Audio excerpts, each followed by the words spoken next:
And hello, everybody. It is Friday, as you guys know. Welcome to my safe Gayven. So we are here talking about the season finale of The Falcon and the Winter Soldier. Spoilers, if you have not seen the episode, you gotta get up out of here. Or if you don't care about spoilers, you can stay. But now we should actually call it its true name, Captain America and the Winter Soldier. You can see I got my new Captain America figure back here instead of the regular Falcon figure because the suit has been revealed. But anyway, as you guys know, I do not do these live streams alone. I have a good friend of mine that has become a regular on this live YouTube show. And so we're going to introduce him first. And then I got another special guest. If you guys remember from the last live that I did last week, I announced that I'm having more people on the show. So let's introduce them one by one. Ron, how's it going? Chilling, man. Chilling. Yeah, so how was your week? I worked. You know, that's what I do. That's all you do. Work. Like the Rihanna song, work. Yeah. But that's, ain't nothing wrong with that. That's make the money. Don't let the money make you. Yeah. But introduce yourself real quick because you know you already know. You don't read comics. I run a website that mostly reviews comics, covers news, and just talks a whole lot of shit. I post new reviews every week from my reviewers. I got a strong team of writers. Heavy on the Facebook and the Instagram with the memes, so follow me there. Follow me on Twitter. I'm popular enough for you to Google me, so just Google me. Google You Don't Read Comics. Yep. So as soon as you Google it, website pops right up. I got good SEO.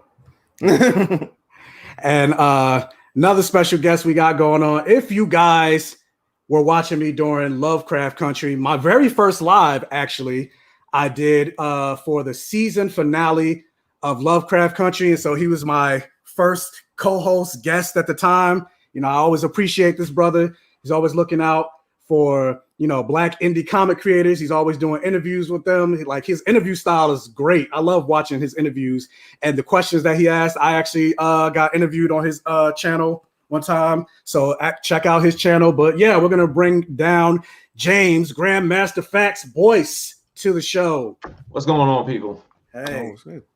What's going on? Look, for one, I'm happy to be here. Thank you for having me back.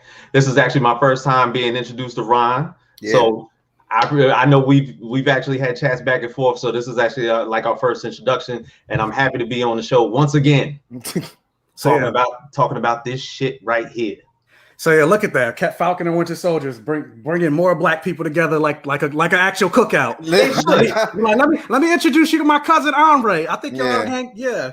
So it was funny because we actually wanted to have somebody else on the show, but then we wound up talking about other people that we knew that we could have had on, and we knew so many people in common.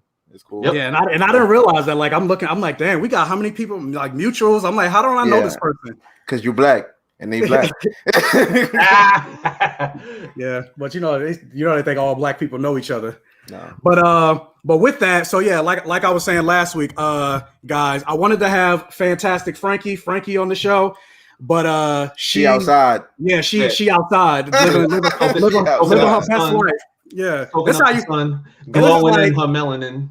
And that's how you know, like, she's fabulous. And I'm like, shit, I wish I could be like this. Like, she sent us a message in the middle of the week, like, hey guys, I decided I need a break, so I booked a flight and I'm going on vacation. I was just like out the blue. And I was like, well, shit. She deserves it though. She definitely deserves it. But I'm like, shit, I wish I could just wake up today and be like, you know what? I'm going to Bangkok. In layman's terms, she was basically saying, hey, I'm really getting tired of cussing out motherfuckers on the regular. So I'm going to take some time off. Yeah, and I mean, she needs it because all the stuff that she gets in her comment section and things like that. I'm like, man, I don't know how you, because I mean, I get it a little bit, but I can't imagine with Black women. Yeah. She showed me some stuff, and I'm just like, what? No, no, you want me to beat them up? Like, yeah. I'm glad she's living her best life. I don't know, Frankie, if you're watching maybe later or whatever, you know, I hope you're having fun. Chime in the chat. But yeah, but me, I'm like, I wish I could wake up. All I could do is wake up and be like, I think I'm going to Walmart. That's my vacation. Like, that's all I got. I don't got nothing else. But yeah, but because of that, we also wanted to get a black woman on the stream since we couldn't have Frankie. But like Ron and I asked a bunch of people, like, you know what, you can't hit a black woman up on a Friday night and just ask her if she's free. Pretty much. Bird, there's prep time involved in this. Yeah, exactly. Yeah. Exactly. So, even if she is free, she insulted that you think she's free. You gotta give me days notice. Yeah. I mean, well, that to be fair though, it's not like all like because some people I did hit up a couple like on Monday, and yeah, like I hit up a couple people and they all they couldn't do it, like, you know, especially in this nerd space. Like you got the Blur girl, she's live right now on Twitter Spaces, so she couldn't join, and then you know other people all got their own streams going on, but so yeah, it's just the three of us. Welcome to be like a non-biased table, you know. Yeah. And it's funny because I'm like, you know, this is my safe Gayven, and I'm the only gay one on the show. But it's fine. This is an inclusive space. So but yeah, really quick, guys. If you are welcome to the stream, first of all, we got 17 people in the chat already. I see we got Jessica. Thank you for joining us. Fruit Wobbler, thank you, Dr. Dre. What is it? We WW. Thank you for joining us, Storm 12 and Jolie Johnson. I see all of you guys in the chat. New York City DCG, the real Armando. Thank you all for joining me. I appreciate that. If you can, please hit the like button. It'll really help out with the stream and the algorithm and letting YouTube know where the flyest place to be on a Friday night. I appreciate that. And then also, as we're talking about the episode of the Falcon and Winter Soldier, it is not expected, but if you really want to get a question or a comment out to us as we're talking, it would be greatly appreciated if you leave a super chat, the lifeblood of the channel. Again, it's not expected. I'm still going to be paying attention to the chat, so don't feel obligated, but it'd be greatly appreciated. So yeah, now let us jump into this episode of the Falcon. Mike had shown me a tweet that you said, yo, they should have ended it at episode 5, yo. And I was just like, that was me. Yeah. I was just like, maybe. Kind of felt you. As soon as I saw that, I just thought, like, I literally laughed out loud because I was like, maybe. But before we jump ahead of ourselves, episode 5 is definitely the highest point. Episode 5 is definitely the highest point. The echelon of the entire series. Yeah. But so we'll start with you, James. Give me your first initial thoughts of this episode of the Falcon and the Winter Soldier. Again, guys, full spoilers. So yeah. So I mean, to be honest, and I was extremely happy for the series because it started from the perspective of where I was looking at Sam Wilson's character as more of the observer with everything that was happening, him giving up the shield and Bucky basically reaming him the fuck out the entire time for giving up the shield. And pretty much I come to realize that the whole objective of this entire series was pretty much based on Sam giving up the shield. Everything had happened from then on in. The introduction of John Walker, pretty much the introduction of the Flag Smashers and everything like that. And kind of like as an antagonist on the fact of how the world should have been once the blip happened. But then we get all the way down to this season finale. We ended at this high point with Isaiah Bradley and Sam having that talk. We pretty much like are looking into this and having the factors that, okay, Sam is looking at this in the context where Isaiah has told him full up front, no self-respecting black man would be Captain America. And Sam didn't give any rebuttal to that at that time. The last image that we got after basically getting the shield back, the breaking of the wings, he's pretty much disheveled at that point. It looks like it's pretty much time to just put it all to bed. The suitcase comes in. Everybody knew what was in the suitcase. Can we be honest? Yeah. Like everybody knew what was in the suitcase. If anybody read the comics, they knew what was in the suitcase. Even if you didn't read the comics, even if you didn't read the comics, it was true. Yeah. Even if you just watched the movies, you knew what was in there. But if anybody had read the comics, they know that T'Challa and was created the wings from Wakandan tech and everything like that. So you pretty much knew what was coming as far as like the suit was concerned. You could have left it at that point. That could have been the Pulp Fiction briefcase, and that could have been it. And then you could have had Captain America 4, the movie, where you saw Sam for the first time with the suit on. We didn't have to go into this episode, to be honest. Damn. That's just me. You know? Because go ahead. I got a question for you. Like when you opened up, you said like all of this happened because Sam didn't decide to pick up the shield. Like, do you think he could have prevented any of the things that, like, if he picked up the shield, we definitely would have got John Walker. No, exactly. This whole series wouldn't have happened. And exactly, yeah. Carly, you think if she had saw somebody black as Captain America, she would have still been so heavy with the flag smashing? Oh, absolutely. You saw how Carly was when she saw him in the suit for the first time. She was like, "You fed into that bullshit?" Yeah. Like she was the most upset at seeing him for the first time in that outfit.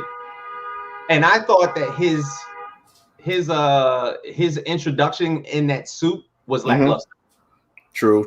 Like him flying through the window with the suit on, and that was it. But when he first had a conversation with her, he had her though. Like she was like what he was saying. Yeah. So I'm saying if he had picked up the shield from the get-go and immediately was like solving problems and going around and talked to her then as Captain America, as a black man, would she have listened to him?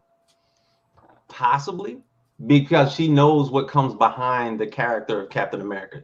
She doesn't look, if she looked at Sam as a person in the beginning, she looks at the suit and the mantra of Captain America in a totally different facet. You know what I'm saying? The most that she got was from her buddy that was the Flag Smasher, and he said that he was like a big fan. Yeah, he was a big fan of Captain America. He actually like looked up to him and everything. You know, even in that scene where she was talking to another one of the Flag Smashers, where he was telling that he was a fan, it didn't rub her wrong. She was just like, okay, like that's cool, but that's not me. That's how I kind of looked at it. I mean, I think ultimately, you know, obviously we don't know what we don't know, but based on how Sam moved in this episode and the conversation that he had with the government, which I'll get to that later. But if Sam moved the same way and he was able to get because it seemed like they released the borders and things like that. Maybe if he was Captain America from the beginning, it would have it wouldn't have, the Flag Smashers may have still started, but they perhaps wouldn't have been as radicalized, as big as they were. Almost like it kind of reminded me of the end of, you saw John Wick 2. Yeah. Where once John Wick went on the run and they sent out the tweet that he has a bounty on his head and it looked like everybody in Central Park was part of the Assassin's Guild. That's kind of how it was with the Flag Smashers when they were in Central Park, when she put out that tweet. And I'm like, really? Well, it's funny you bring up that point, because when they were leaving Madripoor, it kind of looked like John Wick 2 because everybody started to get the text at the same time. And they were getting chased on. It looked just like that scene. Yeah. But Ron, initial thoughts about this episode. It started kind of rough for me and it ended well. I think that some characters didn't get like enough development. And I see why for one of the characters. I'm gonna just say it right out. Sharon Carter is a fucking squirrel. She's a whole ass squirrel. Thank you. Yes. Like people complain about the character, like, oh, that's not the character. Why is she acting this way? Why is she acting so out of order? Why is she so power hungry? She's a scroll, bro. She's a scroll. Yeah. And her talking at that end credit scene, basically saying, he was like, all right, enough of that super serum bullshit. Yeah. How about we just get government technology, government secrets, and secrets and information? When she had that evil smile on her face, I mean, that makes sense. Because I'm like, Sharon already worked for the government, so she would already have government. She already knows. Exactly. Yeah. Unless so it makes sense that she's a Skrull. And for anybody that knows, and for anybody that has read any type of comics with the Skrulls, this is their objective. They infiltrate, plot, and then destroy. You know what I'm saying? They get in where they fit in, they put themselves in the right predicaments, and then they devise their plan, and then everything takes off from there. So it's only right. It's like WandaVision. It's been Sharon all along. Yeah. But you finished with your initial thoughts, or you still got more? Sharon and I told you about it. My biggest problem with it was I was expecting the John Walker fight. It's okay that I did it. Right. Yes. And it could have been okay without the fight, but the fact that he would just popped up out of nowhere and got so buddy with Bucky and Sam, Right. like he didn't just try to kill them 2 episodes ago. Right. I was like, this don't make no sense, bro. Like, it got to be some kind of reconciliation, at least a conversation about this shit. Like, yo, I don't fuck with you, but you here to, do the same thing we trying to do. So, all right, we let you rock right now. Yeah. But it was just nothing. He just popped up with his fake shield and he just started jumping. He was on a team already. Yeah, it was nonchalant. Like, he joined right in. Yeah. And he's fighting flag smashers with them. And I'm like, yo. And I mean, I showed this in the stream last week in terms of what I was expecting, but, just to show everybody that's in the chat now, this is what I thought. This image right here, yep. if you guys can see it, is Civil what War I thought 2. was going to happen. Yeah, Civil War 2. Mm-hmm. And that happened in the comics between U.S. Agent John Walker and Sam Wilson. That's what I thought this episode. Like, I thought the Flag Smashers was going to be dealt with pretty quickly, and that was going to be the final battle. Because I said this. I was like, I feel like in order for Sam to take on the mantle of Captain America, he has to beat the old Captain America, John Walker, but he has to do it one-on-one without Bucky interfering, like or helping like he did last week. It has to be, and with the whole world watching. And that's how he become. But it's like that didn't even happen. Like the fact that the fact that once John Walker showed up, first of all, he showed up in his Captain America outfit. You got government officials. You got punched in the face just for wearing that. Like, you got government officials everywhere. Nobody's like, wait a minute, didn't we tell your ass? You had the actual Captain America right there, and you wearing the suit right in front of him, like. Yeah, so it didn't make any sense to me. And then Bucky and John Walker, they were like buddying around as if John, like, and Bucky hated him the most. Try to kill him. Right, he hated him more than Sam. Yeah, and then like John Walker, like after the fight with the Flag Smashers, John Walker, he like put his arm around Bucky a little bit, and Bucky like walked with, like he didn't like fucking like get off me. Like it was like it, and I get, because we said this before, like John Walker is not a full-on villain in the comics. I get that. They don't want to make him a full-on villain, but this redemption arc that they tried to give him in this episode, in one episode, especially after like 5 minutes too, because it was a whole episode about everybody. Bucky had to get his in, Sharon had to get hers in, Sam had to get his in. It was an episode about everybody. It wasn't focused on him. There should have been an entire episode focused on his redemption if that's what they wanted to do. But yeah, and I feel like his redemption should have came, because I'm pretty sure he's going to get his own solo series. You think so? I mean, I don't think a series. If not a U.S. Agent series, maybe like he's going to be part of like the Thunderbolts. That's what I'm thinking, because Valentina being there as a recruiter, and basically him getting court-martialed, kicked out of the military, sitting there on the bench. All of a sudden, you get your military contractor coming in. So she's like Blackwater, signing you up to be a mercenary. Boom, done. I don't know if that's going to happen. He could be involved in Secret Invasion of Cat 4. I would like to see that, but I think Cat 4 might be like Serpent Society. Valentina might be. I know people saying she might be Madam Hydra, but she could be Madam Viper. Who knows what route they're going to take? You can see the entire Serpent Society. That'd be dope. Yeah, and the thing is, even with the fact that she's still working for Shield, Shield has already been infiltrated. Exactly, once before. Yeah. Nick Fury already left. Yeah. And I mean, does Shield really exist in the MCU right now? They haven't really mentioned. Sort of, kind of. There's no sword. There's definitely a sword, but you're not sure. And then, like, I'm 100% sure, not 99%. I'm 100% sure Sharon Carter is a Skrull. So if she's a Skrull, who the fuck else is a Skrull? Once Secret Invasion started, like, oh wait, that was the whole theme. Like, who's a Skrull? Everybody could be a Skrull. So at this point, I'm not. Besides, like Sam and Bucky, because we just saw them, I don't know who's a Skrull. And yeah, actually read like saying maybe they're saving the confrontation with U.S. Agent later. I mean, yeah, maybe, but to me, it doesn't make sense to come later, especially after the antagonistic relationship that you built up in this show, and then you get to the final episode, and they're teaming up. Yeah, they're not going to fight. They're teaming up with no even mention. They don't even mention the antagonistic relationship that they had since episode 2. Right? They broke his arm. He tried to kill them. Yeah, what was the point? What was the point of that then? Ah, man. But real quick, I see you guys super chats. Thank you so much for the super chats. Maxie Red, thank you for the $5 super chat. Howdy, new to the channel. Well, welcome to the Safe Gayven. Love it. Also loved Invincible. Yes, I fucking loved this episode of Invincible. Best episode ever. Like, honestly, I'd rather talk about Invincible. Invincible was lit, and like I know it was coming. Yeah, I knew it was coming, but it still was great. Yeah. I knew it was coming, but it was very different than how they did it. Like the tension building was very different than the comic. I have something to say about that, but maybe we should say that I found out some stuff about Robert Kirkman, like the original Invincible. That's not the pacing he wanted to have. He wanted he wanted the betrayal to happen way later, but he thought the book was going to get canceled, so he made it happen faster. Right. And then that actually drove up the sales, and then so we got what we got.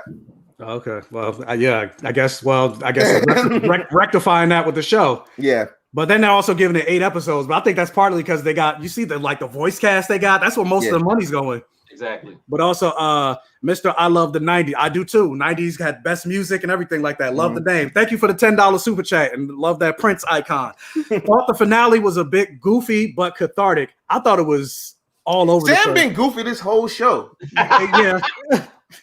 I said we'll get to that. We'll get to that speech later. I got some thoughts on that speech. All right. I got those about such stuff, but they all at the end. So you go ahead. But Miss Makiba, thank you so much for the $5 super chat. I'm gonna blame it on COVID. Some things must be missing because they couldn't work out the shooting schedule. I mean, maybe they pushed the show back, so they could have pushed it back even more. And like, if I remember correctly, I think the show was always supposed to be 6 episodes. Right. I don't think I've ever heard them say anything about the show not being more than 6 episodes. So I don't even know if I blame it on COVID because even with COVID, they pushed it because this show was supposed to come out a year ago. So they did work on it. So yeah, I don't know. But yeah, this episode to me was just you know what was missing though. What was missing in this episode? The one thing. Zemo. Oh, Zemo. Well, I wasn't even gonna say. I was gonna say more. It needed more time. Taken away in episode 5. Provided for this season finale to be that much lackluster. All right, shout out to Alfred 2.0, his butler, who basically like canceled the Flag Smashers in the finale. That had to be done too. Yeah, it definitely had to be done. Yeah, and pretty much. He kind of said it to Bucky in the last episode. Yeah, he's sitting there in the car and he just hits the button and everything like that. That's all in the name of Zemo, sitting over there in the rafters doing exactly what he's doing. There's going to be a possibility of him getting off that raft, and who's going to be the one to do it? That's the thing. Who's going to allow Zemo to escape? Could be Sharon or Val. It could be like I think Val might be the Norman Osborn in the MCU's Dark Avengers. Yes. After Hydra, whatever organization she's worked for, maybe Hydra, Shield, or some pseudo organization after Secret Invasion, everybody loses faith in the heroes, the government, and all that other stuff. So that's a perfect time to So if y'all know what Ron's talking about, he's talking about the storyline Siege, right? Where the Dark Avengers showed up, where basically Norman Osborn compiled a whole new group of Avengers, but they were pretty much subsectors of every character. So you had US Agent in there, you had Bullseye, you had Wolverine, but it was Dakin. It was Dakin. It wasn't Wolverine's son. You had Venom, Matt Gargan as Spider-Man. The Spider-Man and everything. Everybody was like a subset. So if they're trying to create carbon copies, villain-like, of each Avenger, US Agent is perfect for that. Absolutely. But yeah, Teddy Blues, welcome to the stream. This is my thing that I wanted to say for my initial thoughts or whatever for this episode. This episode basically confirmed my fear that I've been saying since episode 1, that I feel like they're trying to introduce too many cards and not having enough time, not having enough players to play the hands of the deck. Because like 6 episodes, you got to deal with Sam's story, you got to deal with Bucky's story, you got to now introduce Zemo, you got to do Sharon Carter. Now you're dealing with John Walker. They're throwing in the Dora Milaje. Then you got to have Sam take on the mantle of Captain America. Then they're introducing other shit like with Contessa and all this other stuff. And like everybody kept saying, well, it's too early, you don't know, or whatever. Like, it's 6 episodes. But I'm like, it's only 6 episodes. That's not enough for everything that they're trying to introduce. And this basically confirmed that. Like, because like this episode was all fucking over the place. Like, even think about how this episode began and how the last week's episode ended. You had Bucky and Sam going their separate ways. But then this episode began with they're already together. So it's like, so then what was the point of them separating? Like I'm not going to see you tomorrow. Right. We're walking in separate paths. That's Bucky and Sam. Zemo goes to jail. It's like, and US Agent is Disassemble. You're right. That should have been the last episode. Should have been the last episode. That's it. Everybody's done. Why are we reforming? That's why I didn't get. So all of a sudden, like to see Carly and the Flag Smashers, I call them the Benetton crew because I got that from For All Nerds because all of them look like they put on Olive Olay before they go fight. You know what I'm saying? Straight up. You know what I'm saying? So like the fact that they got together, but Sharon was pretty much the protagonist in getting this last fight together because she got Batroc to infiltrate the Flag Smashers. Batroc, of course, I think was the best villain in the entire series. From episode 1, for somebody to have the ability to dodge Avengers the way that he does, and for him to finally get shot and killed, supposedly. I hope he's not dead. I hope he's not dead either. He's so good. I think he probably choreographed all the fight scenes. That's George St. Pierre. Right. I don't know. That's the UFC welterweight champion. He retired the champ, man. Come on, man. But Batroc, of course, was in Captain America: Winter Soldier in the beginning. And he made that first fight scene was so amazing because of him. That one-on-one fight scene was dope. And the thing is, he fought Captain America. He's fighting super soldiers. He has none of that in him. I actually was waiting for that when that scene opened up and Sam had to fight him because he whooped Sam ass already. Yes, he did. A few times. Yeah. He kind of whooped his ass in this episode. I'm like, Sam, you got the one-y now. What you going to do? Sam talking on the intercom too much. He don't realize he getting his ass kicked. Straight up. But like you said, it's George St. Pierre. I'm not mad at all. Like, no, not at all. Not at all. It'll definitely piss me off if Marvel like they keep killing their villains. Like what that's always been a problem. Yeah, but like especially with them diving into this and comic book movies in general, it's just like, okay, we're not going to use this guy. You gotta get rid of the villain. Like that's just what they do. Considering they're diving into these Disney Plus shows, and a lot of it is connecting and everything like that. Like they can't keep killing off their villains because then. They know. That's why they brought back Loki. Who are they gonna have left? That's why they brought back Loki. And but it seems like I'm like, was like Batroc the Leaper could go into other shows, but like I hope he's not dead. Yeah. So, but yeah, I thought everything about this episode was completely disconjointed. Right. Like because the biggest matter of fact, hold on. Go ahead. I'm sorry. No, go ahead. Sharon got shot the fuck up. How long was it after that she was in the court getting her pardon? I'm gonna give it a month. It wasn't even a month. It was like the next day. Exactly. And she wasn't. Yeah, she didn't limp. She wasn't limping or nothing. Nothing. Straight. I'm sorry. Good. Straight up. Oh, and you get your old job back. What? Yeah. The words. Man, yeah, she wasn't limping or nothing. But hold up. I disagree that there was too much time and not enough time was afforded. Real life is like that all the time. Feige may have plans going forward that we as the audience will have to wait for. That's like true. The movie. I mean, I'm surprised they let us know that today. Like, I was just hoping for a season 2, then they dropped that movie news. Yeah, it was like, oh, by the way, movie. Yeah. And I mean, I agree with that. Yeah, obviously, you know, they had Captain America 4 planned, that the fact that they dropped the news, and then they also had the Chiron at the end, Captain America and the Winter Soldier. But at the same time, for the structure of the episode, for the things that they introduced, there was not enough time paid to pay weight to certain characters. Like jumping forward, they made a big deal about the conversation that Bucky has to have with Yuri about telling him he's the Winter Soldier. I feel like that shit was just rushed through. It was just like, yeah, I'm the Winter Soldier. I killed. Yeah, you never got to see Bucky really feel that impact, you know. Yeah, and not even just that. We didn't even get to see the conversation. It was just like you saw Yuri crying, you saw Bucky crying, but then Bucky left out the door. Did Yuri forgive him? Did Yuri say, "Get the fuck out my house"? Like, did he try to shank him? Like what happened? We don't know because they're just like, all right, we're done, moving on. And Bucky go right to the cookout. I killed your son. I killed your son, but I gotta go to Louisiana and get some crawfish. Exactly. And hang out with my homegirl Sarah. Yeah. So it's like, yeah, that was rushed. Even I feel like Sam Wilson showing up in the Captain America outfit. Granted, I think Anthony Mackie looked good. Like I like he looked good, but the reveal was just. But the reveal, I was like, I didn't feel anything. No, it crashed through the window. No, I felt it when they were when the dude said that's Falcon. He's like, nah, that's Captain America. I felt it later, but you're right. I didn't feel it at the reveal. At the reveal, yeah, I was like, he stood up, and I was like, okay, what? Yeah, I got blacked out. But the biggest thing is the talk that he had with Isaiah at the end of episode 5. And then we get to episode 6. Okay, cool. You know, he's pretty much there to put him prove him wrong that there can be a Black Captain America out there. And I did not like that. Thank you, Jessica. but also in that same context, I feel like the talk that he was having with the government as to why the Flag Smashers were doing what they were doing should have been the talk that he was giving to the government why there should be a full pardon for Isaiah Bradley. Like that are we going there yet? Because I had a problem with that too. I had a problem with that. I mean, I guess we're already there. So yeah, you might as well.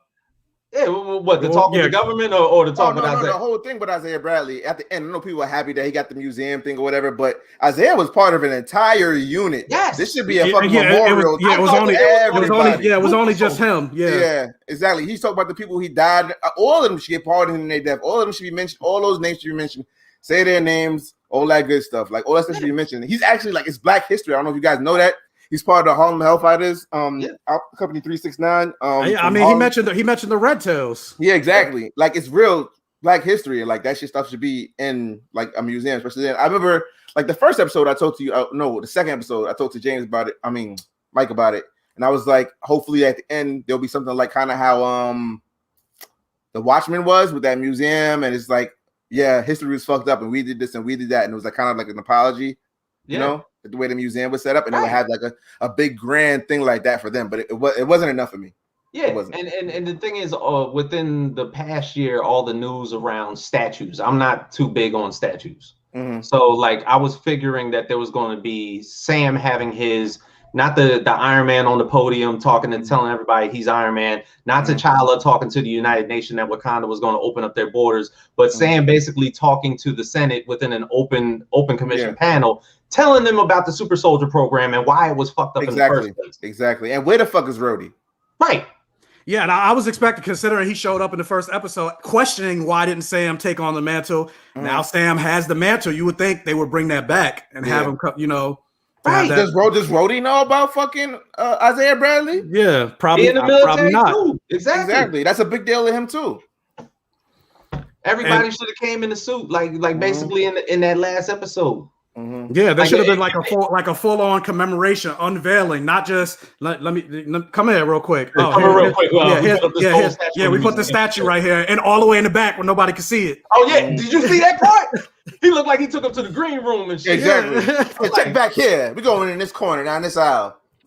The aisle that people could avoid if they want to. So I had a problem with a lot in this episode. And then so I saw a comment that I can't find anymore, but going to what I was gonna say, like Marvel, and I said this before, but Marvel, especially as they're getting more into these Disney Plus shows, because one of the biggest complaints from Marvel since the beginning, but we kind of let it ride because the movies were great and we like the superhero characters, but with these Disney Plus shows, they have to do better with their villains. Because like when Carly died in this episode, they don't want to do better. They don't want to do better. I didn't give a fuck about these characters. They don't want you to like Carly too much, because then you'll be Antifa. But not even just Carly, but like even think of like Agatha. Granted, Ron, and I, and probably James, I don't think Agatha was the villain for Wanda was definitely the villain, but for the sake of the show, Agatha was the villain. But even by the end in the season finale of WandaVision, and how she just became the mustache twirly, give me your power, I'm evil, whatever, rule the world, all that stuff. It was like, I feel like it came out of nowhere. It's like, we're at the season finale. Let's just make Agatha want to kill Wanda. Be a Disney thing where the bad guy has to be the bad guy. And especially like with a show like Falcon and Winter Soldier, where it's pretty much, I don't want to say it's black and white or gray. They want it to be black and white, but there's so much gray. They kind of want you to like feel a certain way about certain characters. They don't want you to be too much like Carly. If Carly didn't kill those people in the building, and if Carly didn't do the stuff she did this episode, Carly would be like another hero, another side. Yeah. And I mean, it's fine. I get, especially with, because, a lot of shows that have the military in it and military equipment and things like that, they have, and I'm not sure, well, James, you're a veteran too, but thank you guys for your service. But I'm not sure if you guys know this, but like anytime there's a military component in a movie, they always have a consultant that has to approve certain things in the script. You can't Yeah, you can't make the military look fully bad. So I mean, I get that element of it. Like they don't want you to sympathize and empathize and understand the story.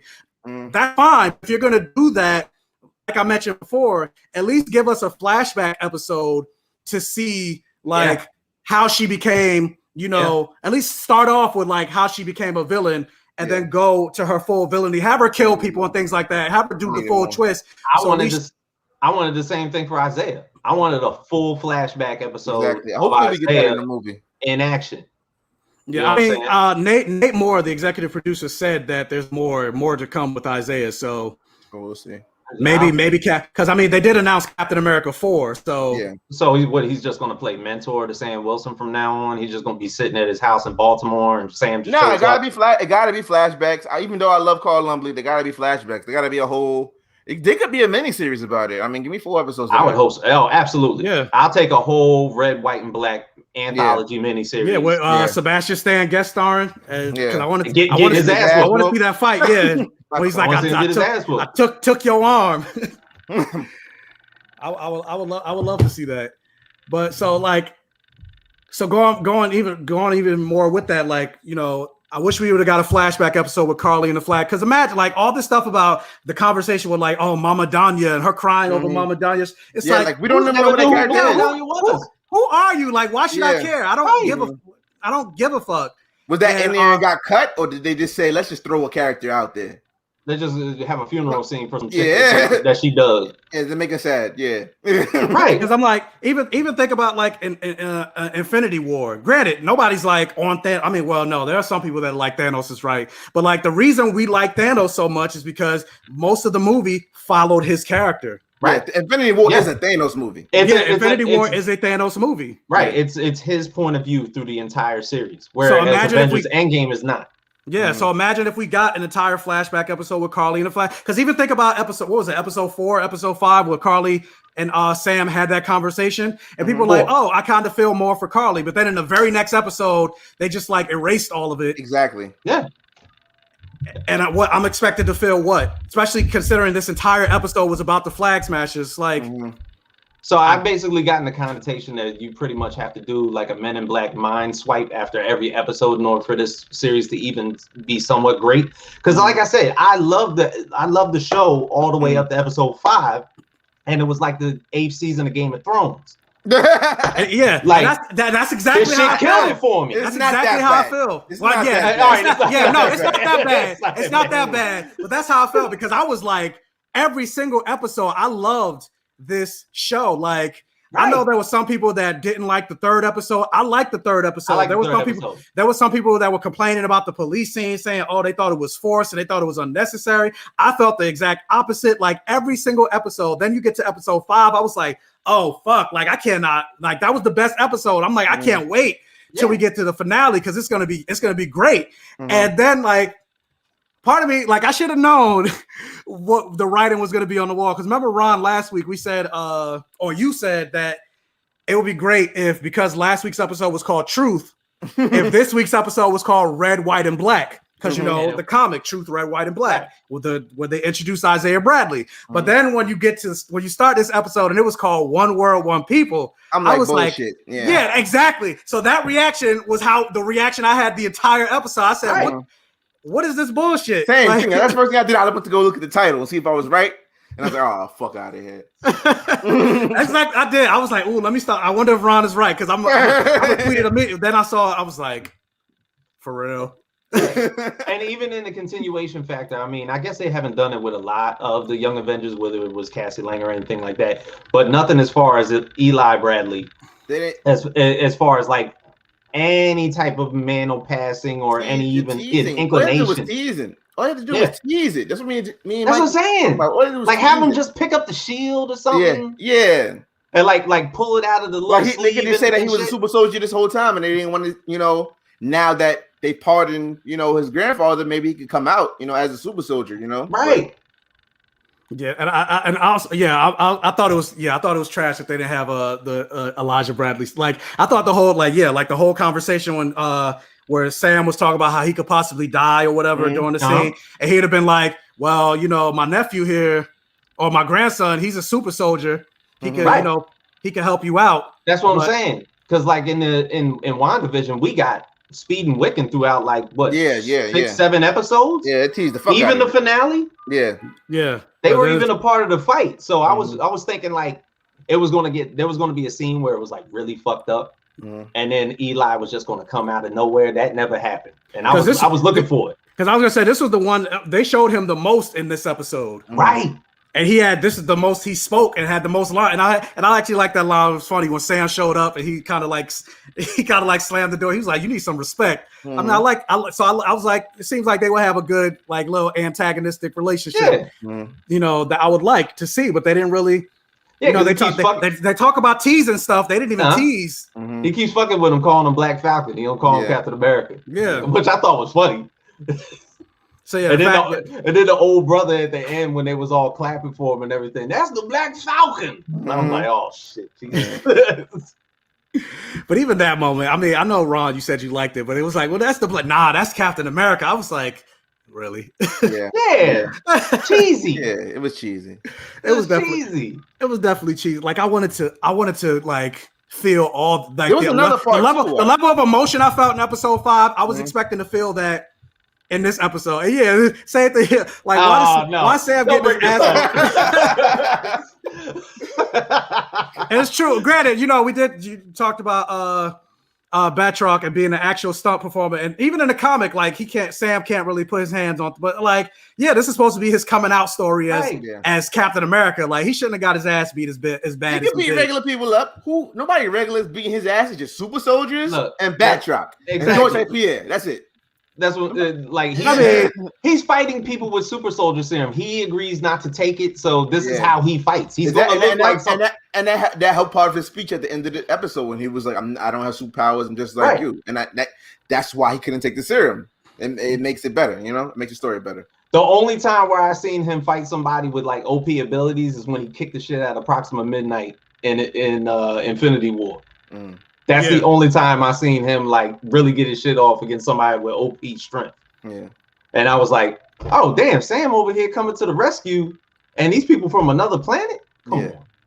I would love to see like Sam having flashbacks about all the fights he's been in, because like we haven't seen him in those fights. We just get a clip of him. I wonder what the fuck he was thinking in like Infinity War and shit. Like these motherfuckers came and destroyed the whole planet, dude. I'm just a regular dude. Yeah, exactly. I'm a regular guy. Exactly. I would love to see like little flashbacks like that, even if it's like comedic. And I mean, he briefly mentioned it in was it Civil War? I think when he was talking about Sam. I mean, Steve. He was like, I do what he does, just slower. Yeah. So, which is like typical black sidekick line. It's going to be interesting because if they do reassemble Hydra. Or if there's an assembly of the Thunderbolts, these are going to be the chief antagonists for Falcon. And he's not going to do that by himself, so you need... No. I was just reading Captain America and the Mighty Avengers right after I read that. Right after I watched that, I started going through my Marvel Unlimited and reread Captain America and the Mighty Avengers. We're definitely not going to get that team, but... No. And the thing is, the allegiance between Sam and T'Challa, we're probably not going to get that. Yeah. Because of T'Challa's whole situation, if that's going to get recast or anything, is the team that becomes the champions. Before they were the champions, they were very true. Sam was like their leader. It was Sam. It was Thor, Jane Thor, Kamala, Miles Morales. Yeah, Sam Alexander, and the Hulk. Yeah, and Sam took lead in that. Yeah. Really quick, everybody, listen to Jessica. We got. Well, now it dropped to 39, but we got 39 people in the chat. So then it jumped back up to 40. But thank you for joining us. Now, please hit the like button. Appreciate it. Yeah, let's continue on with the conversation. But yeah, what were you saying? But no, we were basically talking about like where does the future hold for basically the MCU, for him in the MCU. And everybody was talking about, you know, because Cap is dead, that it was obvious that Captain Marvel was going to be the new leader of the MCU. Is it Sam now? Yeah, it has to be. I mean, it has to be. I would hope so. Yeah. And the thing is old Cap really on the moon? Is he chilling up with? I think he's on the moon. He's not. I think dead. he's on the moon. I don't think he's dead. I don't think he's dead, but I don't know if he's on the moon. Because the thing is that maybe he went back to his timeline. I was thinking that he was like the Watcher, like how Nick Fury was the Watcher after the Watcher in the comics died. But I forget dude's name. He just it's a brother. He signed on to be the actual Watcher. So yeah, but that's for Marvel's What If. Marvel What If is like it's still kind of right. Yeah. Yeah, it's MCU. It's not like it's a separate thing. It's like a what if, but it's still MCU. But yeah, real quick, Mike Flay, you mean all the fights he got his ass with? I mean, that is true. Like literally every fight, damn near, whether it's in the show or like even like Winter Soldier where he fought Rumlow, Crossbones. Yeah. He did fight Crossbones. Yeah. Yeah, got his ass. But Crossbones is somebody that does not have superhuman abilities. No. The only reason he won is because the building was collapsing. Yeah, true. But I mean, I don't think he's getting his ass kicked now because he has way better tech now. Like, you see those vibranium wings, the way they just shield everything. Like, he's not. If he wanted to, he could be killing people with that shit. Like, stabbing them with wings. He's not going to do that, but I'm saying he could. He's almost up there with Archangel from X-Men with I think he might be past him. Yeah, I mean, he has to because it's vibranium. Only thing is Archangel probably controls this better because this is organic, but his pop off. Yeah. So I see Mike also put in that chat that basically the crowd cheering gave me the Raimi Spider-Man vibes. That's like the first MCU movie where I saw the crowd hanging around for the fight. Yeah, exactly. That ain't never happened. They don't run away or even in the Battle of New York in the first Avengers they were running away. Nobody around. Yeah. So this is the first. They all hanging on the bridge. Oh yeah, go ahead. Because you gotta have the moment for the storyline where everybody sees Sam Wilson as the new Captain America. And I feel like even with that, I still feel like there should have been an official, especially considering everything that happened in the second episode, like a ceremony or something. Yeah, there should have been an official ceremony. Right. Maybe we'll get that in the movie. Maybe that'll be the opening of the movie. Maybe. Well, we'll see. But with that, I do want to talk about this conversation, as the Sam conversation that he had with the media and the government. Oh yeah, I think he should have had the conversation with them a long time ago. Yeah. Yes. He should have had that in the beginning. As soon as he heard about Isaiah, he should have actually not even. I'm sorry, because it wasn't even about that. But as soon as he heard about the Flag Smashers, he should have had that comment. Since he got connections, since he could make phone calls. Yeah, since he thinks he knows everybody. Yeah. Also, Sharon, you need a partner? All right, let me make a phone call. Where the hell was Joaquin Torres when this fight was going on? Yeah, you ain't fixing them wings yet? He ain't fixing the wings? He ain't fixing the wings. What type of goddamn tech guy is he? But I mean, they kind of mentioned in episode 1, it was like every time the tech people get their hands on it, it's messed up. Yeah. So maybe he ain't that good. But I mean, they gotta show up. That's his new partner. Yeah, but like, I'll give mine last. But yeah, what did Ron? What did you think about the speech? The whole series, Sam has been. We had the conversation before. He's been like, I guess, like the lens of the audience, which is white people mostly. White audiences. The lens of the white audience. So he hasn't been allowed to say a lot of things or act a certain way. So I blame the show, but I don't really blame Mackie. I don't really. No. Why. There's nothing on like the actors. Yeah, exactly. I know why they're doing this. I don't like it, but I know why, because you want everybody to like him. You want everybody to like, because if you portray him in a certain light, some white people are automatically going to turn him off and not even listen. Right. Yeah. He had to wait for them to get into a life-threatening situation to cuss them the fuck out. Exactly. Like, I just saved your ass. Now you're going to listen to me. Exactly. But like I said, it's a conversation that he should have had before. It sounded he was too nice when he was saying it. I thought he was real passive. Yeah, real Will Smith.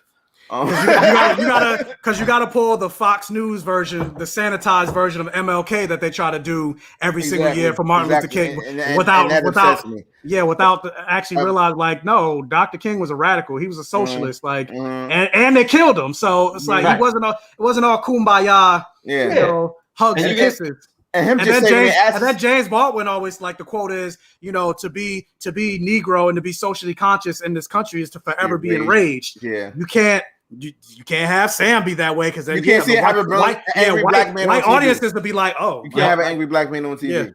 Yeah. Even Ben Shapiro is making videos about, Sam Wilson should be Captain America. Should have gone to Bucky because it's like, ben so Shapiro, you already have people. Comic. Yeah, you already have people. You already have people that have that are going to do that, and that's already funny, are doing that in the comic book. Yeah, it did. It was people like he's emulating the actual book. Like that's what hashtag. happened. Yeah, they were like, It was there was an issue where he was on a flight. And the flight attendant was like, "You're not my Captain America." Exactly.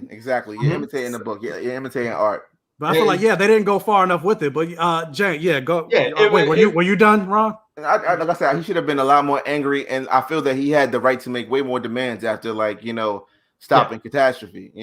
I like the part about having a seat at the table and they're making all these decisions. That's what we always say. You're making them every time you even watch shows and shit like that. Like, there's people making decisions about these things that know nothing about what they're making decisions about, and they don't care about the input of the people they are affecting. I think that was the most important part, and I hope that a lot of white people that watch that part understand that part. They're not. Yeah, they're not. They don't. If 5 of them understood it out of 100,000, I'll take that. Yeah. But it's like, I got to bring in another Muhammad Ali quote. But it's like, he said, like, what was it? If 1,000, because the people talking about what do you say? Like, if 1,000 venomous snakes are trying to kill me, but there's 100 of those venomous snakes that aren't, you think I should leave the door open so maybe those hundreds will be able to stop the 1,000? Like, no, I'm closing the motherfucking door. Yeah. Exactly. So but Jays. I mean, I was reading the comments and somebody made the point that basically you got to bring people who are directly affected to the table. I agree with that point, where he was basically telling them that. And was it the right moment for it? Yeah and no. It was like, okay, yeah, we're doing it right after I just saved your ass, and it was pretty much a life-threatening situation. Yeah. So even that whole UN Council, whatever, was there anybody black in there? No. There was like some people of color, but they wasn't black. No, there was like a couple like Indian or East Indian type of descent and everything.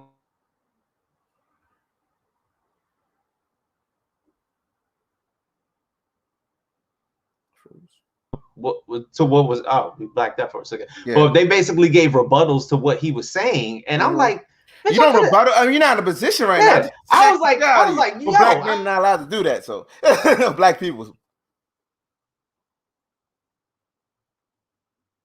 Truck just let go, and you over here back talking me. Exactly.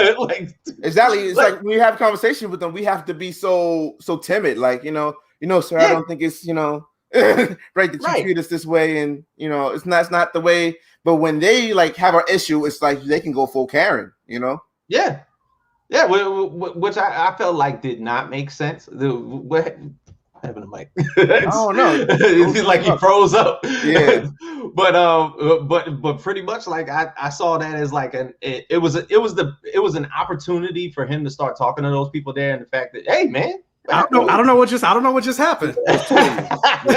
was the freaking flag smashers. They glitched your system. Yeah. No, but it was like, was it the most opportune moment? Yeah, he wanted to talk to them. He felt like the people didn't understand. So he felt like the only possible time that he had to get it off his chest was right then and there. And then you had basically John Walker standing in the background, like watching it, like, he is the real Captain America after all. I'm like, I don't know if it's because Disney wouldn't allow such things, or because the show producers only half black. God damn it! It beat him. It beat him. You know what I mean? It could be a little bit of column A and a little bit of column B. Yeah, beat him. Marvel at the end of the day is run, and Hollywood in general is still run by straight white men. And no matter how liberal they are. No matter how liberal they are. Because I said that because there was one white guy, Griff from Film Speak. He made a video of why he doesn't like Falcon and the Winter Soldier overall. And I sent you the video. And a lot of the points that he made, I agree with. But at the same time, he did come at it from a white perspective. He was like, "Oh yeah, they should have went harder and all this other stuff." And I was like, he doesn't know because he can't catch the cultural nuance in it at all because he's white. And because I was like, I agree with a lot of what you're saying, but at the same time, you're a straight white man. Hollywood is ran by straight white men. Do you really think they're gonna fully criticize the very system that keeps them in power? Well, did you ever look at it? Did you ever look at it from this vantage point? Maybe that was the point to get right-wing media to start talking about this in a certain fashion. because of how they idolized the Captain America mantle. Just as they did it slow. They wanted that to happen. Yeah, it's kind of like when that revelation came apart that pretty much Ta-Nehisi Coates was going to start writing the J.J. Abrams produced film for Superman, and then everybody got up in arms, was like, "Oh my God, a black Superman!" Like it never happened. But the thing is, maybe that's what these film studios and comic companies want to happen. They want that circulation media to start happening. Slow progress. Like, it's not even just that, but they're assuming just because Ta-Nehisi Coates is writing it that he's going to do a black. He could be doing Clark. He could be doing Clark Kent. He could be doing Clark. Like right now, he's writing Steve Rogers Captain America. So exactly, just because he's writing it doesn't mean it's automatically got to be a black guy. But real quick, speaking, it's a good headline. Miss McKeeba, thank you so much for the $5 super chat. Yeah, it's too much politics in my Marvel. There's been a lot of that for this. But this show, but it's in comics. It's in all comics. It's in all comics. All comics. Like Superman is an immigrant story. The first issue of Captain America, he's literally punching out Hitler. Yeah. What Wonder Woman used to get in the fights in World War II, Nazis and everything like that as well. Yeah. The X-Men is about Pride and Prejudice. Like, come on, man. Like all this shit. Watchmen is the Cold War. X-Men is about the Civil Rights Movement. Like you got Ron, you posted that meme with Kitty Pryde talking about her Jewish heritage and everything like that. Like at the end of the comics day, is politics. Freaking Star Wars is them taking out a fascist government regime. Yeah. If you feel like you want to get entertained by watching a movie, go watch Kong and Godzilla. Because at least by watching that type of movie, you'll get entertained. There's no plot. You don't have to worry about what the humans are talking about. They're just going to fight it out. You're going to see who wins, and you're going to go home because you're going to get entertained. Or if you want to watch a movie with no politics or nothing like that, it's just brainless. Turn your mind out. Go watch the Fast and Furious movies. Comic books is a written spectrum. People write it from diverse ways with different authors all the time. Are left leaning. They're mostly left leaning, like 99% left leaning. So when you say, "Oh, these liberals are my comics," liberals are comics. Yeah. Pretty much. Like Stan Lee's been talking, making soapbox comments from the beginning. Yeah. Sammy McClinton. The senator did give Karen vibes. He did. Him or the lady that talked back to Sam saying that he didn't know what he was talking about. Yeah, her. Because I was gonna say her. Yeah, her. Yeah, because she started to get a little out of pocket. And thank God Sam had a rebuttal for her in the sense of like, why do you think these motherfuckers are coming after you? Like, if I wanted to get real black, I would have said, bitch, I would have dropped you. I should have dropped you. I could have just dropped the truck. If you keep talking back to me, I'll put you back in the truck. Yeah, I'll put you back in the truck. Let's get in the river. Yeah. But even that whole, so this is my problem with the Sam conversation that he had. Granted, I thought it was a good speech. I like the words that he said, but I don't know. To me, it felt too easy because by the end of the speech, it was just like, okay, the world is better. Let's extend the borders and everything like that. It felt very like, are we really about to have a kumbaya, my lord moment? In this stream, it felt very easy. And the thing that they've been showing from the beginning of the show is nothing is easy. Nothing comes easy because it's not realistic. And especially, take the real world. And I said this on my other review earlier, where I was like, we're currently still in a global pandemic, and we can't even get fucking universal health care. So you really think one black man that they didn't even want to be Captain America in the first place, he gives one speech, and they're gonna be like, oh yeah, you're right. Let's open up the borders. Yeah. No, it's not going to be that easy. It felt very kumbaya-ish. It felt like, oh, we're at the season finale, so we got to wrap it up. But it's like, it felt hollow to me. Yeah, I would have definitely used John Walker as my talking point. I've been pointing in his direction. This the motherfucker y'all picked, and y'all saw what he did. I'd have been pointing at him and shit. But no, they didn't even acknowledge him. They didn't even acknowledge him. John Walker was basically on the scene. He was basically on their side by the end. Right. He's God. He should have been. They should have locked him up immediately. What are you doing? He's listening. He's listening to Sam's speech. He's smiling. He's listening to Sam talking. He's nodding and yeah, you're right. You're right. It's they tried too much. That part where Carly was like, when Carly, who was she beating on? And she said, it's not like their lives matter. And then he was like, You saying Lamar's life didn't matter? Like, come on, you're not on my side now. You're not on my side. I know what side you on. So get the fuck out of here, John Walker. Like, no, somebody hit me up on Twitter. Was like, did you feel like John Walker tried to do a Black Lives Matter moment? I was like, it was. Yeah, I was like, I ain't necessarily, because I'm like, it's still his best friend, but like, it still was stupid. Like, because they fully tried to make John Walker seem like he was always a redeemable, good character, and it's like, now he is a good character, but not a good. I don't think he's a good person. There's like, well, yeah, exactly. He's a lot of character flaws, and I could work with it. It could be a reason why I don't like this character, and I love that. But don't just try to say this character is good now without developing him the way you would develop him into being the asshole that I love to hate. And why did it seem like when he got converted in the U.S. agent that he was in the same room where he got court-martialed? Exactly. He was. Why was he allowed in that? Why was he in the same room? Exactly. He shouldn't be allowed in that building. This dude got be. I'm like, why are we back here? Why are we back here? Like I said, even I talked to you last time. Like I thought maybe they would fake his death because in the comics that's what they did. They faked his death and they used the U.S. agent, but they didn't even do that. Like they made it seem like he's going to be working out in the open, especially with the weird thing being called U.S. agent. You think the U.S. is going to be okay with that? When that truck was about to fall, I thought I was going to hit him. Yeah, I like the suit. Yeah, but it's black. Yeah, yeah, it's black. The suit did look nice though. I did. I said that's ever since I first discovered U.S. agent. And what's that game?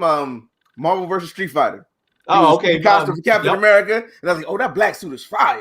And I've always loved the suit since then, but John Walker's a dick. But Mike, do you think that huge speech was a cheap way of storytelling, using the huge monologue as a way to push the story forward when you don't have much time left? Yeah, that's exactly what they did, and that speech was for white audiences. Because honestly, granted, not to say it wasn't a good speech, the words were great, but in terms of like how they crafted it, the execution of it, I didn't like it. But I saw a lot of white people say, "Oh, they love it. I loved it. I was, I was so touched." I was so. It's like that's exactly what that was for, because it was like to show, oh, this is you got a black man taking up the mantle of Captain America, just like you said. You can't have an angry black man taking up the mantle of Captain America. He's one of the good Negroes. So, and it's not to say Sam isn't good, but let me smooth these people over. Exactly. Yeah, I felt like that whole speech needed to be. And if you're going to use Sam like that, okay, give me a real Luke Cage. Then let me have my angry black man. Like, give it to me somewhere. Like, I mean, they did. They gave it to you with Isaiah. Like, they gave it to you, and Isaiah's only been in 3 episodes out of this whole series. But Isaiah, I feel like they're kind of again trying to make it like, oh, could you imagine? You can't keep him angry the whole show. He's like, I saw you on the news. He had the right to be proud of him. He had the right to be proud of him. Could you imagine if they would have deleted that speech and had a speech where Sam was addressing people of Congress, and then he introduces Isaiah Bradley to the people, and then Isaiah Bradley gets in front of a microphone for the first time? They would have killed him. Oh my God! It'd have been like Huey P. Newton or something like that. They would have killed him. He would have had to have all kinds of security. Yeah, all kinds of security, because the government don't want you to know what they really do. You know what I mean? And even that would have been better, because even think about, remember last week when Sam was like, we should tell black superheroes pop up and roll in with Isaiah, and then have him do the speech like, y'all ain't about to pop over here. That'd have been real as fuck. Right, yeah, but there aren't really that many black superheroes in MCU right now. Right. That's a problem. Yeah, that's a problem. If you'd have got Isaiah Bradley in front of Congress with a microphone in front of his mouth, he would have needed security, like I said. Oh my man, he would have said some shit. Yeah. But I wish we could have seen more like with Isaiah Bradley in terms of like how did that conversation even go, that the government would want to recognize him. Exactly. Like, who did he speak to? Even if Sam, did all that for him, there should have been a public apology to him. Yes, they didn't even have. Yeah, they didn't have that. They didn't say anything to him. He didn't get that. Maybe they'll do that in Captain America 4. Who knows? But I need that. Like, yeah. You as my mama say, your apology has to be as big as your disrespect. Yes. And going with that, like there should have been maybe not a public apology, because they didn't like openly disrespect Sam, but there should have been some type of apology for Sam Wilson, and like because they were manipulating him from since the jump. They never wanted him to be Captain America, even though they knew Steve chose him, especially that bald white senator. Like it should have been.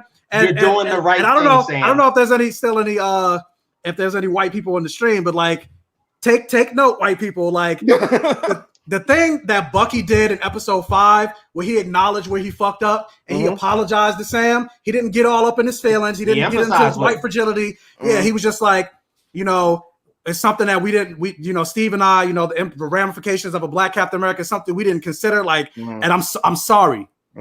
That's all. Like, if white people did that more often, we would be in much better race relations. Like, because more times than not, they're so afraid of either appearing racist or saying something racist. They're more offended if you call them out on their racism than they are in addressing their racism, as opposed to just, it's like, white people, we get it. You're gonna be racist. You're gonna fuck up because you're white. There is at the same time, racism. But there are levels to racism. If you say like a microaggression or whatever, and I call you out, like, hey, like, I don't like that was kind of racist. Just apologize, move on, and we can it wouldn't be a big thing. Like that's all. That's all we really want. That's all we really want. But instead they like double down. Yeah, instead they double down and like, I can't believe you called. Like, how dare you or whatever. Like, I'm not like, we're friends. Like, how dare you? Like, how can I be racist? My kid is black. It's just like, just fucking apologize. Move on. Like, even be like Bucky. Be like Bucky. Yeah. And if you don't know, just say you don't know. Yeah, exactly. Yeah. Even just as being as a man, like I used to be like really sexist, and like I've moved on from that because I've listened to people, and when they tell me how they feel about something or how my actions affect them or how what I can't recognize because of my male privilege, then I take into account what they say and I use it to build myself as a better person. Yep. Like a lot of white people don't want to do that. Yeah, don't take accountability. Yeah, just like you said, like we're all cisgendered males. Like we have and growing up in a patriarchal society, we have a lot of misogyny in us. Yeah, and it's all about constantly learning to unpack and deal with that. And if somebody calls me out on it, obviously, we're human. The natural the natural reaction is to get defensive, but take a breath. It's almost like the Reading Rainbow song. It's like, it's take a look, like take a breath.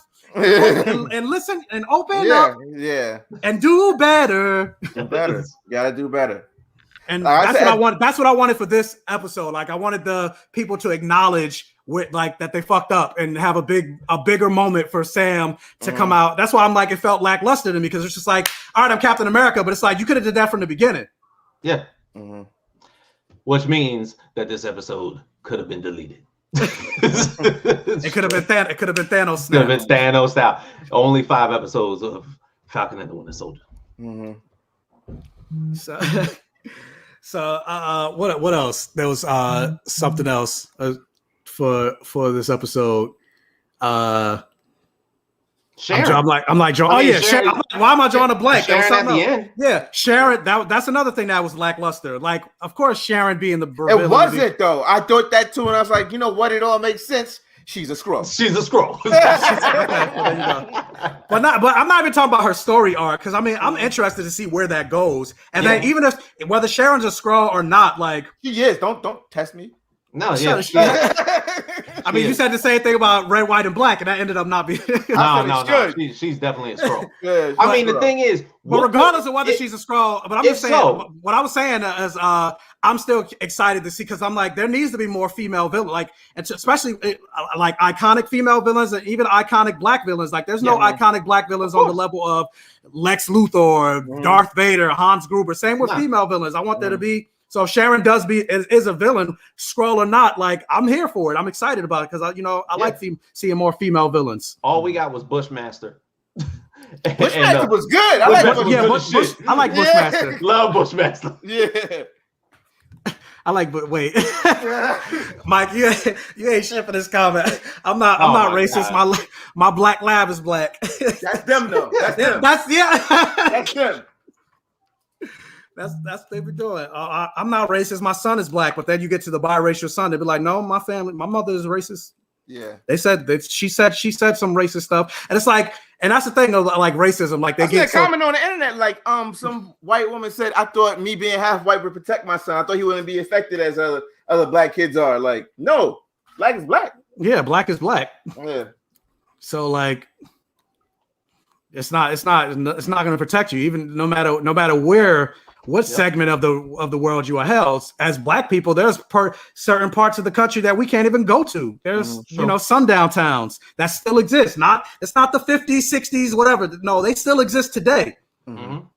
So yeah, but what is this? What about Killmonger? What about Killmonger?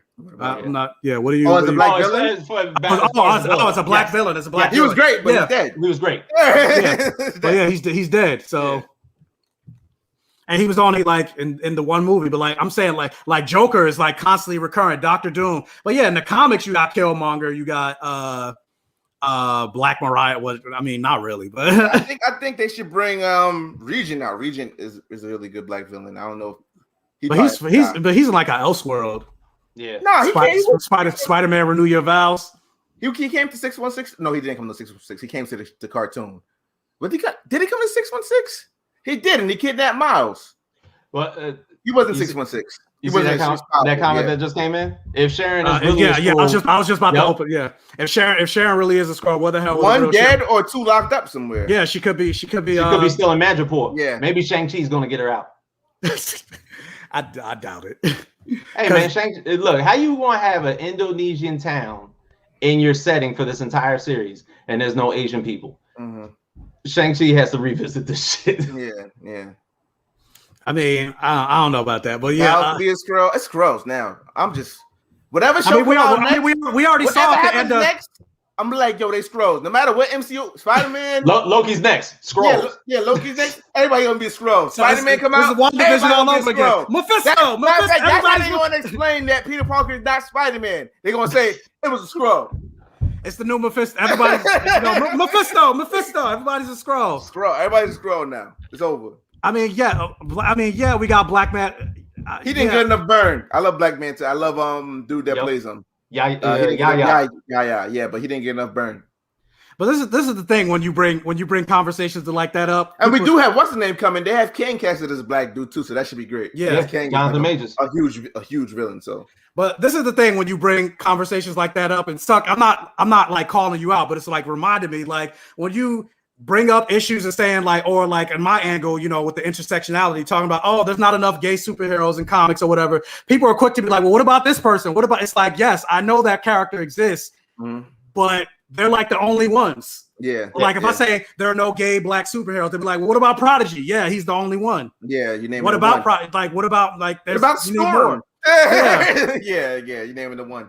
Yeah, like that's so. I don't like. You put them in a room together. Can they have a conversation? Exactly. Yeah, or if yeah. Oh my god. Or if you put them on a team, like could they form a team? Yeah, a sports team. Mighty Avengers. Could they form a football team? No, not really. Or like, yeah, because I said that before. Like, you know, I talked about Black Panther issue number 24. We had what was all nothing but black people in the book. You know, he brought all the Black Avengers. Yeah. And I made a TikTok video saying, damn, like, why can't we have more all black superhero team ups? I'm like, black people like hanging out with each other. Exactly. You would think superheroes want to hang out with each other, like to make a superhero team up book. And people are like, well, what about the Earth, whatever 23 Justice League that exists? That's a black superhero team. I'm like, yeah, but guess what? They don't. That's an Elseworld, and they don't have a book out. Like I get they exist, but there's no solo book. Oh, well, what about the Crew? Yeah, I know the Crew exists, but guess what? It's not ongoing. Yeah. So like, that's something that irks me when people. Well, what about the Mighty Event? Wasn't there an issue with Luke Cage and the Mighty? Yeah, but that was like in the issue. Yeah, that was like in 2000s. Is it going on now? No, it's not. No. So like that's my main point. Like it's not. I guess we have to have it's not consistent. First, to even consider it in the movies. But I would love to have more black interaction with characters. I love the issues that Ewan wrote with Riri going to Wakanda. Those are dope. That's dope. And she teamed up with Sherry and some other. And so Silhouette. Yeah, Silhouette. Yep. Yeah. She was in awe of Wakanda when she showed up. Yeah, exactly. She was like, "What the fuck?" Yeah, that's something. And you hear it all the time when people are like, "Oh, for an all black team isn't realistic," and whatever. It's like how would that make sense? Yeah, how would that make sense for the story? Yeah, like I said, we like hanging out with each other. Same thing for like an all female team, a team of all women. You don't think women like hanging out with which includes female superheroes? Yeah, exactly. They had one scene in that game. That was it. Yeah, exactly. Which didn't make any sense. There's certain conversations that to be had that I'm not going to have with a white person. And superheroes that are people of color, they have those same conversations. And yeah, like, or even think about when Isaiah Bradley first rolled out in the comics. Like, you got Wolverine was like, "Oh, I've been," when he showed up at T'Challa and Storm's marriage. He was like, I've been alive for hundreds of years. I've never heard of this guy. Yeah, because you're white. Like, but all the black people, like you look at Isaiah Bradley's wall, like he had pictures of like Luke Cage and all. And they don't look at us like that. And that's why you Nelson That's why you always need somebody black in the room. Somebody black in the room who's not afraid to speak up, not just a yes man. Yeah, and there's a thing, like even with actors, like there's black famous and then quote unquote mainstream, where they're actors that we know because they're in all the movies that we watch. That's right. But like nobody knows Bokeem Woodbine like we know Bokeem Woodbine. They don't know his name. or Sanaa Lathan. You know what I'm saying? Like we knew Taraji P. Henson before she was in Hidden Figures, or what's that movie with Brad Pitt? Benjamin Button. Yeah. Mm-hmm. So before she was Cookie on Empire. Yeah. So do better. I think they just need to realize that you don't understand, you can't understand. Put somebody black in the room. Please put somebody black in the room. If you're writing stuff for women, if you're your whole room of guys, please put somebody a woman in the room.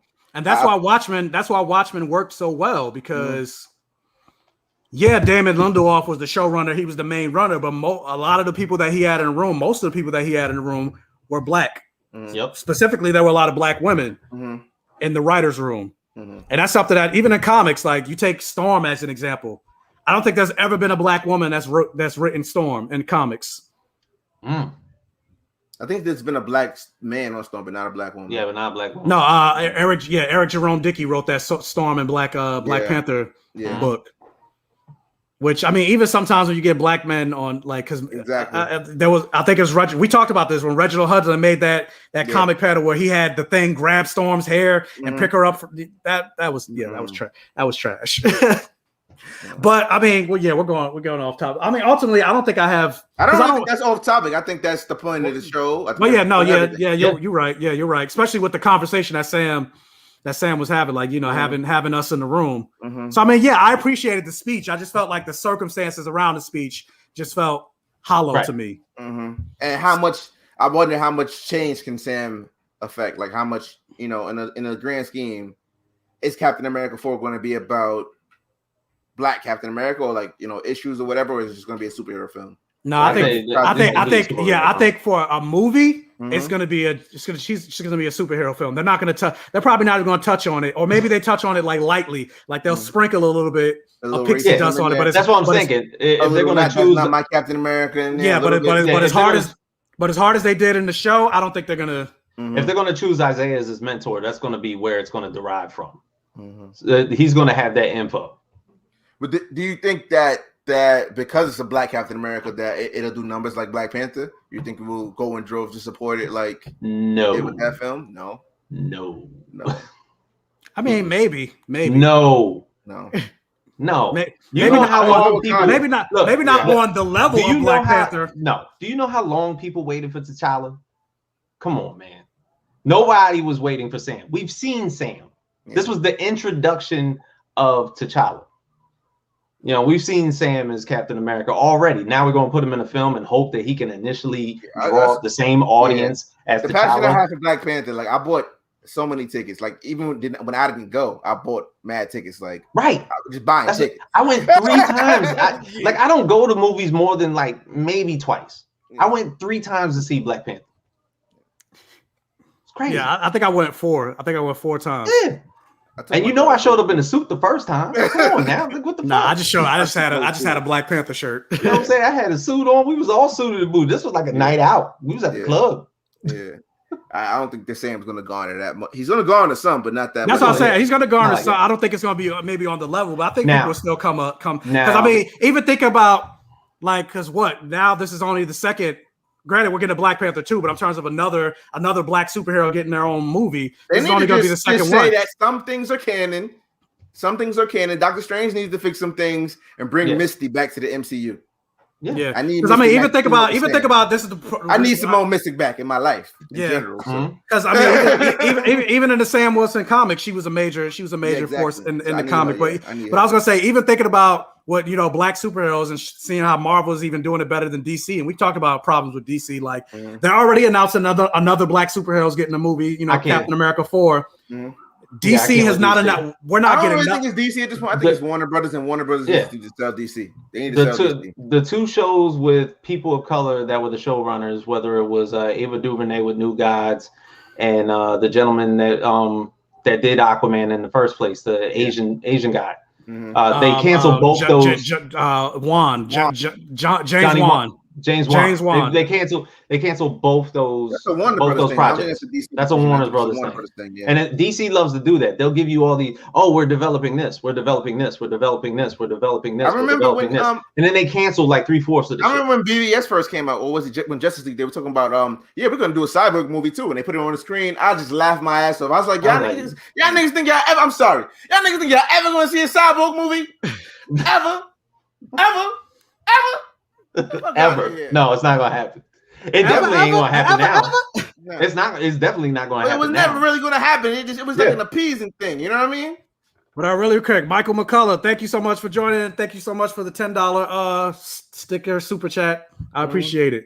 But I have no faith in DC. We had to fight them to get the Milestone books in print. They weren't even gonna print them. Yeah, and they have big name writers, and they got Vita on the static book, and they didn't want to print it.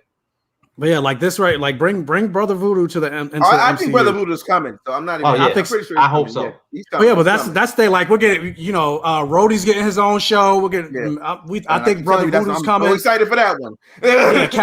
Captain America. Sam Wilson's getting his own movie. We're getting Black Panther 4. Monica's growing, getting the spotlight. Riri's coming. But DC is like. Yeah, we're getting Kamala.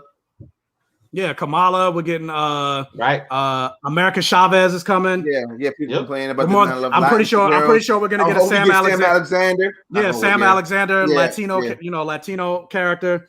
Mm-hmm. So it's like, Marvel's really starting to. Granted, it took them forever, but at least they're starting to get there. But DC, they rolled the dice on Black Panther and said the Black people said they would support it. Let's just one time, and they made it. That was the highest grossing movie in American history. So. Not in the world, but that's the highest grossing movie in America ever. Yeah. So, but I don't think I really got anything else to say. But John is trash. John had that forced BLM moment. Yeah, I mean, his redemption. Like it wasn't like the Bob Marley song. It wasn't like the good Bob Marley song, Redemption song. Like that shit was this shit was too quick. So, but I don't really got much else to say for, I feel like we done been negative the whole. I got more I know there were people that really liked this episode. And I'm glad you did. I love that you liked this episode. I wish I liked this episode. I wish I had the experience you did. I wanted to love this episode. I wanted to leave out this episode like hype, but I left this episode like. So I should probably watch Invincible. I watched Invincible after. It was a nice palate cleanse, but I did like a lot of this episode. Like I said, I love Sam's suit. I love the fact that you saw all the technology he used. I loved him incorporating the suit into his fighting abilities. I like the conversation that he had with Isaiah. I love that, and I like that. Yeah, and I like that. And though I thought it could have been better, and though I thought it could have been way better, I like the fact that he did try to give Isaiah his flowers, in a smaller way that I would have done it. But he did try to give Isaiah his flowers. Yep. And I mean, maybe for all we know, that could have been a budget thing. Maybe I don't know. They couldn't afford more than one statue. It could have been green screen CGI. Do that shit, man. Do that shit. I would need the whole 3/6 in there. Like, you got to fix that. But I feel like this. Yeah, there should have been a much bigger unveiling. And also, like, part of me is like, granted, I get because I'm thinking about the conversation last week where John was. Where Isaiah was like.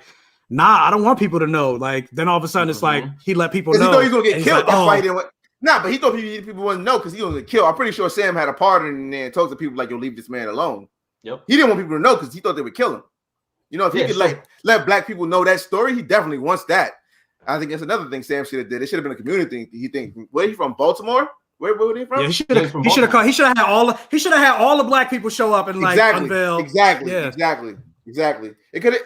The dude who runs the show, I appreciate him. What he's done, he wasn't black enough. He didn't understand enough. He was mulatto. Or maybe because I don't want to put it totally on her because it could have been. We don't know what he wanted to put in. If he had said to Marvel, "I just need more black people in this scene," I think they would have understood that part. He's not asking them to do this, the other, have a conversation. Just more black people. Because Because at the end of the day, I'm like, Kevin Feige is still a white liberal man. So I'm like, exactly. There might have been some pushback. They need more consultants and not just half black people consultants. They need black ass consultants. But yeah, episode 5 is definitely the best. Easily. That's probably the episode I'm going to go back and watch the most. 5, 2, 4. I would say 5, 2. I say 2, 4, 5. That's me. Those are the ones for me. Which one was 4? 4 was the Carly and basically the talk that Sam had. Oh yeah, but that's when Lamar died, though, right? Yeah, that's when Lamar died. I can't put that. I'm not. Yeah. I wasn't a fan of that. Yeah, the frigid. So I was 5, 2, 1, 4. Because without that moment, we wouldn't have got John in that rage to get rid of the shield. 5, 2, 1, 6. 5, 2, 1. Nah, 6 is at the bottom. 6 is really this is the worst episode. Yeah, 6 is the worst episode. 6 is the worst. Even though it has Isaiah Bradley in it, it's still the worst. Yeah, because of what that statue scene, that was horrible. Not even just the stat, but everything. Like the whole like Isaiah Bradley is like really the best thing about this episode that I liked. But like everything else, and it wasn't to my liking. Yeah, but anyway, last super chat, then we'll go. Jessica, thank you again for the $10 super chat. And all you guys, thank you for the super chats. Thank you for joining the stream. Thank you for joining in the conversation, leaving your comments. Thank you for if you watched the entire stream. Thank you for being here for the entire stream. If you're going to watch on the replay and you made it this far, thank you for watching. I appreciate all of you guys. But yeah, I really do wish Isaiah's moment was public. Agreed. They pushed him in the side door and said, "This is for you." They basically did that. They had him McDaniel them. Like, oh, you get an Oscar nomination. And the thing is, though, I don't even think that was on purpose. They just don't even realize what they did. Yeah, they don't got enough people. Probably. We got a spot in the museum right here. Yeah, come in the back real quick. He should have been right next to fucking Captain America. He should have been right next to Steve Rogers. To him. Exactly. Yep. And it should have been a big deal. And that's his choice. Because Steve was in the main room. He had this big ass fucking wild eye and everything like that. Yeah. Steve was on ice and somebody had to fill the void. And that was him. Yeah. And it's also another thing. Like, I wanted to see Isaiah should have went to the Isaiah and Prodigy. That would have been dope. I mean, Patriot. They should have went to the cookout. That's a good point. Yeah, Sean. That's a good point. Yeah, fuck this episode. You're right. It's the worst one. It's the worst one. Thank you, Sean, for helping me come to the realization that this is the worst episode. Damn. But yeah, that's the last thing I'm gonna say. I hate to do this to them but I heard some white people talking some stuff. How do you think this compares to WandaVision in terms of a show? Oh, WandaVision was good. Yeah, I liked it, but because I like the finale of WandaVision more than I like the finale of this. Overall, because I'm like, they did touch on a lot of stuff with this show that I did love. So this is way better. Yeah, Wanda got to go to jail because you saw how WandaVision led into Doctor Strange Multiverse of Madness. In this finale, what was it leading to Secret Invasion? We don't even know. They told us. It didn't lead into anything. That was Secret Invasion because Sharon is, if you don't know, Sharon is a scroll by now because I said it 10, 15, 11 times. Whatever Usher said. Yep. But yeah, they didn't really tease. They didn't. I mean, besides like we're gonna see more from US Agent, and that he's getting his own show. Other than that, that was really it. That was it. But that's it. Other than that, Sam and Bucky should have kissed at the end of this episode. Oh. Right, right as they're looking off. Should have announced it. You had the music playing, and I like the music at the end. You had the music playing. They both staring off into the sunset, into the pier.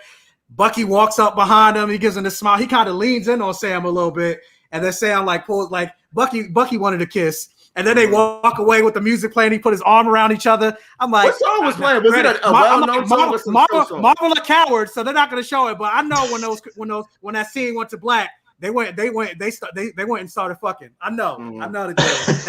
That's my headcanon. I don't give a fuck. That's my headcanon. I respect they kissed. Yeah, I respect people headcanon. But that's it. That's how we gonna end the stream. Sam and Bucky should have fucked. But yeah, thank you guys. I appreciate you guys for joining me. But yeah, real quick before we end, Ron, anything you got coming up in the future or whatever? Nah, I'm just writing more. Check the site. Just check the site. I'm writing more. personally me writing instead of just my writer. So look for me. Just click my name when you go to the site. Yeah, and as usual, his website is in the description below.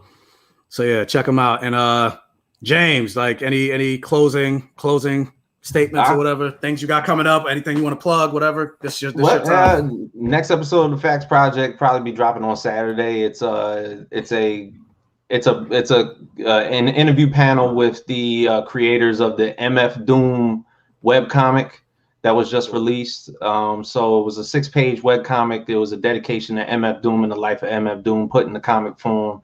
So I'll be releasing that on Saturday. All right. Yeah, definitely check that out. And me, whatever, y'all know where to find me. And I think the next thing I'm gonna do is, because I haven't seen Mortal Kombat yet, but I'm seeing people to watch that now. I'm seeing a lot of people saying it was bad. I saw before this. Don't say anything. Yeah, don't say it. Well, no, he already kind of did. He put his hand over his face. but I will say that the guy who directed Mortal Kombat is from Australia. He's white, and he admitted that he didn't know what Mortal Kombat was before beginning to direct. And it's his first directing job. And this is his first directing job. Yeah, this is first directing job. But the thing that gets me kind of nervous is because, people saying it's bad. The writer of Mortal Kombat also is the writer of Shang-Chi, who also wrote Wonder Woman 1984. Oh no! So I'm like, like he's the writer Asian. He's Asian though. I don't know if he's Asian, but he's the writer on Shang-Chi. Or Shang-Chi. And I looked him up and I don't know if he's Asian, but I was like, let me look up his writing credits. And I saw Wonder Woman 1984. I was like, no, don't do this to Shang-Chi. Like, but who knows? Maybe it might end up being good. Destin Daniel Cretton? That doesn't sound Asian. That's the director. The director's Asian. Not about the writer. It's like David Callahan or Callahan or something like that. But yeah, that gets me nervous. But be on the lookout. Be on the lookout for my review of Mortal Kombat, and then other than that, like, what are you gonna do for the last episode of Invincible? That's next week. What? Yeah, that's next week. Oh, you want to go live?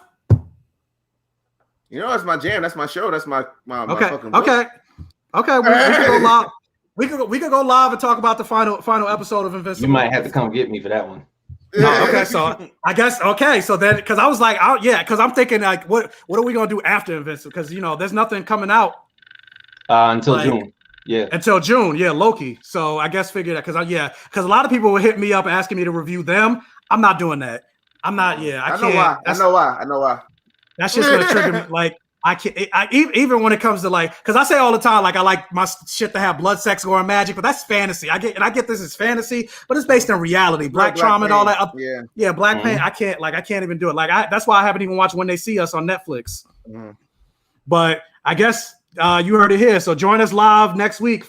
I guess same time, same gay time, same gay place, 7:00 to talk Invincible, this season finale. So yeah, other than that. Be on the lookout for Mortal Kombat dropping tomorrow. Peace. Thank you guys for joining the Safe Gayven. We out.